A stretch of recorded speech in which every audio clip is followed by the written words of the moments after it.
All the troubles and calamities I had undergone could not cure me of my inclination to make new voyages. I therefore bought goods, departed with them for the best seaport, and there, that I might not be obliged to depend upon a captain, but have a ship at my own command, I remained till one was built on purpose, at my own charge.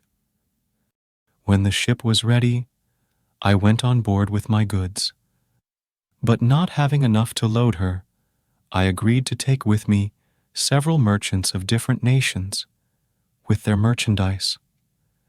We sailed with the first fair wind, and after a long navigation, the first place we touched at was a desert island, where we found the egg of a roc, equal in size to that I formerly mentioned.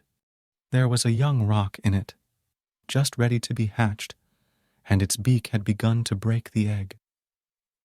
The merchants who landed with me broke the egg with hatchets, and making a hole in it, pulled out the young roc piecemeal and roasted it. I had in vain entreated them not to meddle with the egg. Scarcely had they finished their repast when there appeared in the air, at a considerable distance, 2 great clouds. The captain of my ship, knowing by experience what they meant, said they were the male and female parents of the roc, and pressed us to re-embark with all speed to prevent the misfortune which he saw would otherwise befall us. The 2 rocs approached with a frightful noise, which they redoubled when they saw the egg broken and their young one gone. They flew back in the direction they had come, and disappeared for some time, while we made all the sail we could in the endeavor to prevent that which unhappily befell us. They soon returned, and we observed that each of them carried between its talons an enormous roc. When they came directly over my ship, they hovered, and one of them let go his roc. But by the dexterity of the steersman, it missed us and fell into the sea. The other so exactly hit the middle of the ship as to split it into pieces. The mariners and passengers were all crushed to death, or fell into the sea. I myself was of the number of the latter, but, as I came up again, I fortunately caught hold of a piece of the wreck, and swimming, sometimes with one hand and sometimes with the other, but always holding fast the plank, the wind and the tide favoring me, I came to an island and got safely ashore. I sat down upon the grass to recover myself from my fatigue, after which I went into the island to explore it. It seemed to be a delicious garden. I found trees everywhere, some of them bearing green, and others ripe fruits, and streams of fresh, pure water. I ate of the fruits, which I found excellent, and drank of the water, which was very light and good.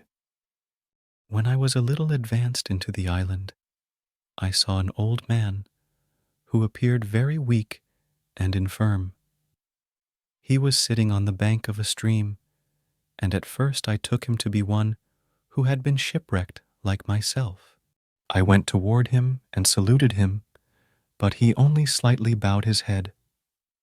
I asked him why he sat so still, but instead of answering me, he made a sign for me to take him upon my back and carry him over the brook. I believed him really to stand in need of my assistance, took him upon my back, and having carried him over, bade him get down, and for that end stooped, that he might get off with ease. But instead of doing so, the old man, who to me appeared quite decrepit, threw his legs nimbly about my neck. He sat astride upon my shoulders, and held my throat so tight that I thought he would have strangled me, and I fainted away.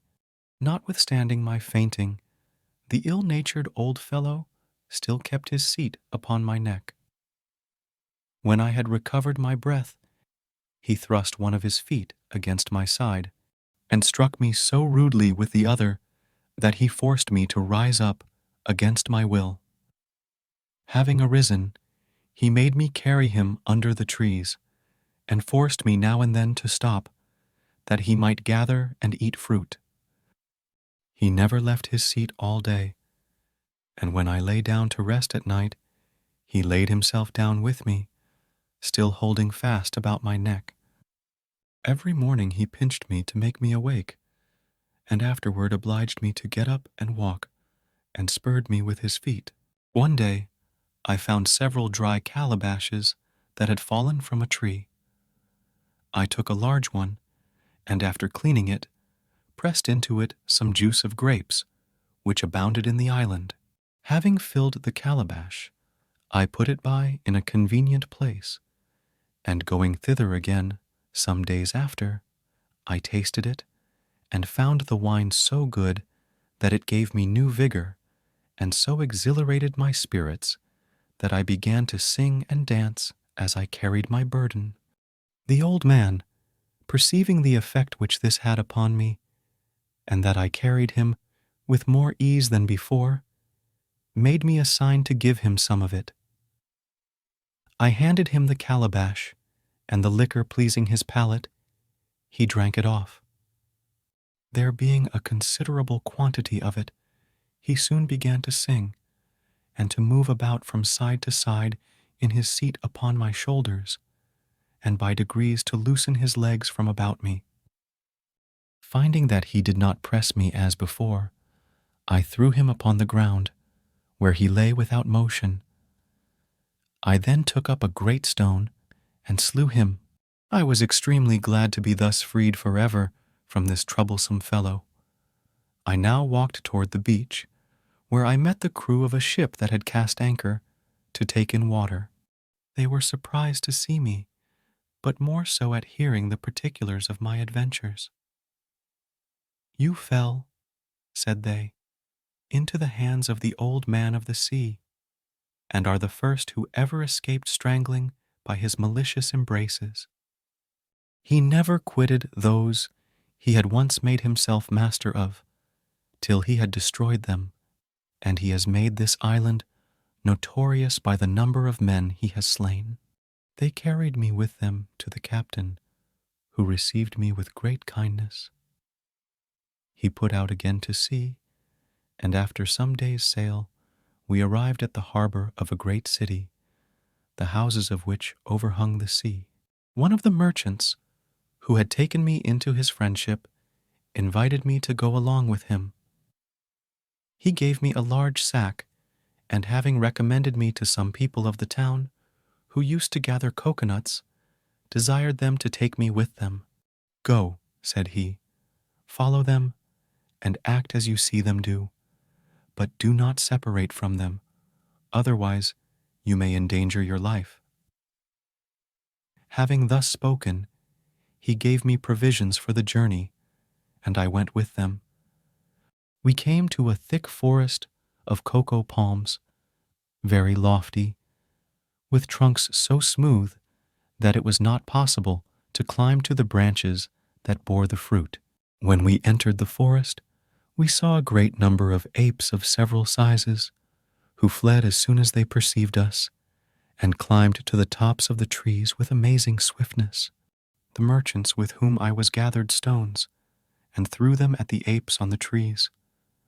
I did the same, and the apes, out of revenge, threw coconuts at us so fast, and with such gestures, as sufficiently testified their anger and resentment. We gathered up the coconuts, and from time to time threw stones to provoke the apes, so that by this stratagem we filled our bags with coconuts. I thus gradually collected as many coconuts as produced me a considerable sum. Having laden our vessel with coconuts, we set sail and passed by the islands where pepper grows in great plenty. From thence we went to the Isle of Comari, where the best species of wood of aloes grows. I exchanged my coconuts in those two islands for pepper and wood of aloes, and went with other merchants pearl fishing. I hired divers, who brought me up some that were very large and pure. I embarked in a vessel that happily arrived at Bussorah. From thence I returned to Baghdad, where I realized vast sums from my pepper, wood of aloes, and pearls. I gave the 10th of my gains in alms, as I had done upon my return from my other voyages, and rested from my fatigues. Sindbad here ordered 100 sequins to be given to Hindbad, and requested him and the other guests to dine with him the next day, to hear the account of his 6th voyage.